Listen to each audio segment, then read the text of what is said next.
بسم اللہ الرحمن الرحیم۔ میں سجاد نعمانی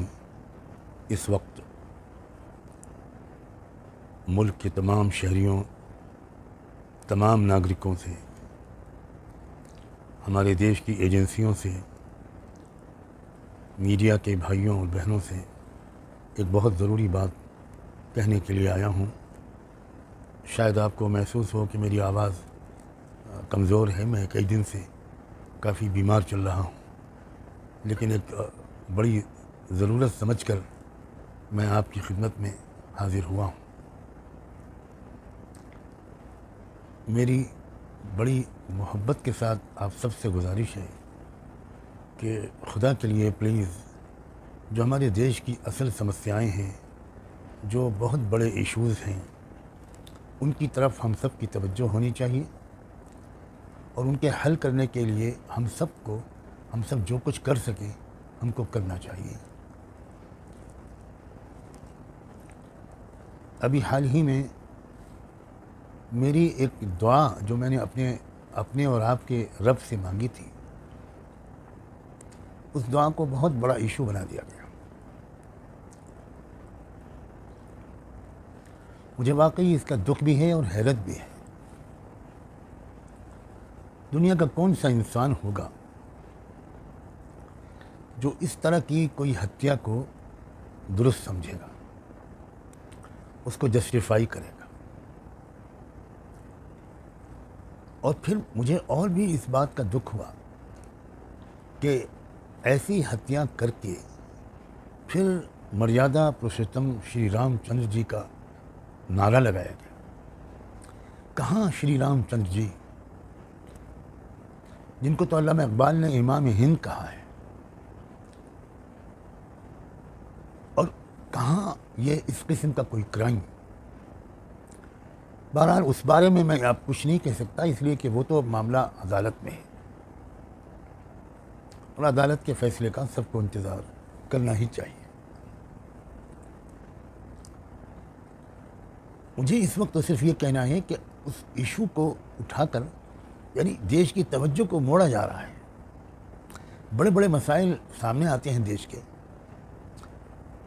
سابق گورنر ستیہ پال ملک جی نے کچھ بہت اہم باتیں کہیں۔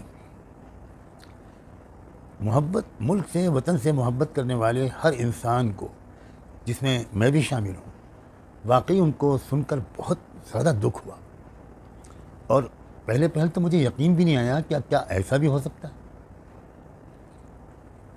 اب اس خبر پر بحث ہو، اس خبر پر کو پیچھے ڈال دینے کے لیے کچھ اور خبروں کو اوپر لے آیا گیا، کچھ اور گھٹنائیں کر دی گئیں،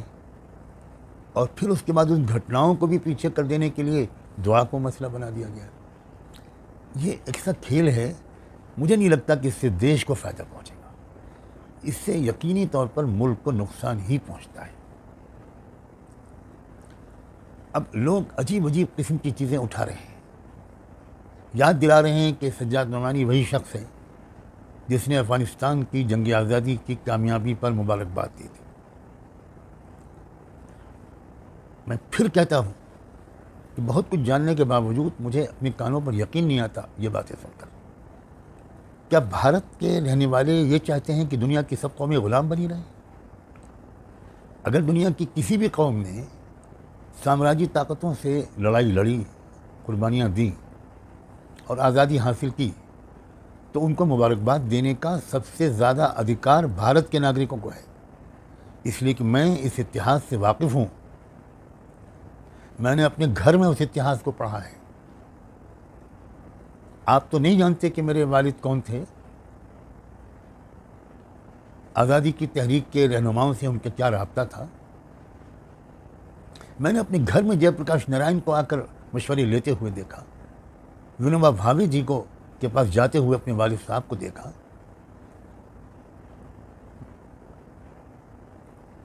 تو میری گھٹی میں یہ بات پڑی ہوئی ہے کہ آزادی کی لڑائی اصل میں ہمارے ملک سے شروع ہوئی تھی، اس کے بعد میں ساری دنیا کے غلام دیشوں کو آزادی ملی تھی۔ تو بھارت کا ایک لیڈنگ رول ہے، تو دنیا میں کہیں بھی اگر آزادی ملے گی تو بھارت کے ناگرکوں کو اس آزادی پر خوش ہونے کا سب سے زیادہ حق ہے۔ لوگ اس کو آج یاد دلا رہے ہیں ٹویسٹ کر کے، لیکن وہ کیوں نہیں یہ یاد دلاتے کہ جب بھارت پہلی بار نیوکلیئر طاقت بنا تھا اور ایک کامیاب تجربہ شری اٹل بہاری واجپئی کی قیادت میں نیوکلیئر طاقت کا بھارت میں ہوا تھا، تو سجاد نعمانی نے ایک لیٹر لکھ کر اٹل بہاری واجپئی جی کو اس کی مبارکباد دی تھی، اور وہ اس وقت کے اخبارات میں چھپی تھی وہ خبر، اور واجپئی جی نے مجھے شکریہ کا خط ہی نہیں لکھا بلکہ انہوں نے اپنا ایک نمائندہ میرے پاس بھیجا، ان کا نام بھی میں لیتا ہوں، ڈاکٹر تیاگی ان کا نام تھا، اب وہ کہاں ہے میں نہیں جانتا۔ وہ آیا، انہوں نے کہا کہ اٹل جی کو بہت خوشی ہوئی کہ آپ نے اس سلسلے میں ان کو مبارکباد کا خط لکھا، اور پھر اس کے بعد ڈاکٹر تیاگی کے اصرار پر میں اٹل جی سے ملا، اور بہت خوشگوار ملاقات رہی وہ جب وہ پرائم منسٹر تھے۔ اس کو لوگ بھول جاتے ہیں کہ میں نے یہ بھی کیا تھا، ایک غلط رخ پر لے جانا، ڈسٹارٹ کرنا، مس گائیڈ کرنا، مس انفارم کرنا، اور آج کل کے جرنلسٹوں کی عادت ہے کہ وہ کوئی ہسٹری پڑھتے تو ہے نہیں، میں سب کو تو نہیں کہتا لیکن کچھ کی تو شاید ایسی عادت ہے۔ میں آپ سے ہاتھ جوڑ کے درخواست کرتا ہوں کہ اس وقت ملک ہمارا ایک کٹھن دور سے گزر رہا ہے، بہت کٹھن دور سے گزر رہا ہے۔ اس وقت ملک کی کٹھنائیوں میں اضافے کی کوئی گنجائش نہیں، اور نان ایشوز کی طرف توجہ کو موڑ دینا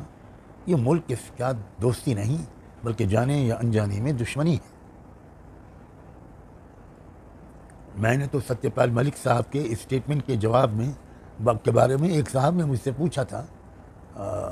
ملک سے باہر کوئی میڈیا کے لوگ تھے، انہوں نے مجھ سے پوچھا، تو میں نے ان سے کہا کہ بھائی مجھے تو یقین ہی نہیں آتا،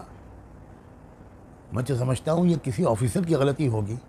کوئی ڈیفنس منسٹری کی یہ غلطی ہو، یہ بات ماننے کے لیے میرا ضمیر تیار نہیں ہے۔ ایک دعا جو ایک صاحب نے آؤٹ آف کانٹیکسٹ گویا نکال کر وائرل کر دی، اس دعا کو پتہ نہیں کس رخ پر لے جایا گیا۔ کیا آپ یہ امید کرتے ہیں کہ ان قاتلوں کے لیے میں دعا کروں کہ خدا ان کو جنت میں اعلیٰ اسٹیٹس دے، جنہوں نے دنیا بھر میں بھارت کو شرمندہ کر دیا؟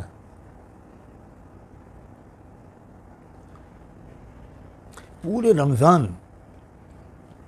میں پھر دہراتا ہوں، رمضان کے پورے مہینے میں سب سے زیادہ زور میں روزانہ اپنی تقریروں میں جس بات پر دیتا تھا وہ یہ تھا کہ اس رمضان کے مہینے میں خاص طور پر اور مستقل طور پر اسلام کا حکم ہے کہ ہم اپنے آس پڑوس کے لوگ، غریب لوگ جو کسی بھی دھرم سماج کے ہوں، ان کی خدمت کریں، ان کو اوپر اٹھائیں، بچوں کو اچھی تعلیم دلوائیں۔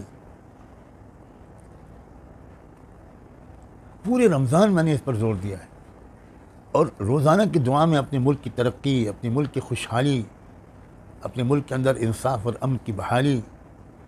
بھائی چارے کا پھیلنا، اس کے لیے رو رو کر دعائیں مانگی ہیں،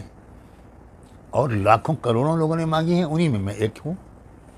میں کوئی خاص آدمی تو نہیں ہوں، ایک بہت معمولی سا شہری ہوں اس ملک کا۔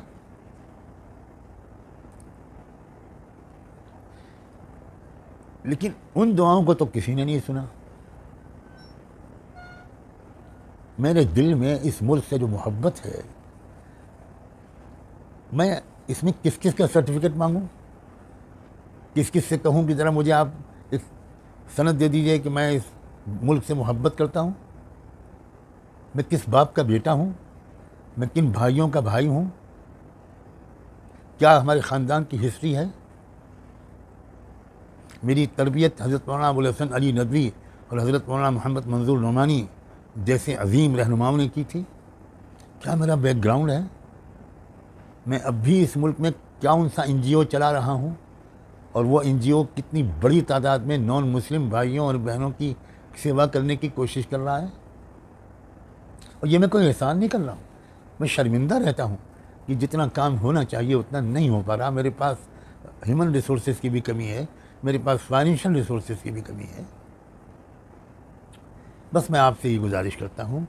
کہ کسی شخصیت کے بارے میں کوئی بات کہنے سے پہلے تھوڑا سا ذرا سا سوچ لیا کریں، ذرا معلومات حاصل کر لیں، جلد بازی نہ کریں،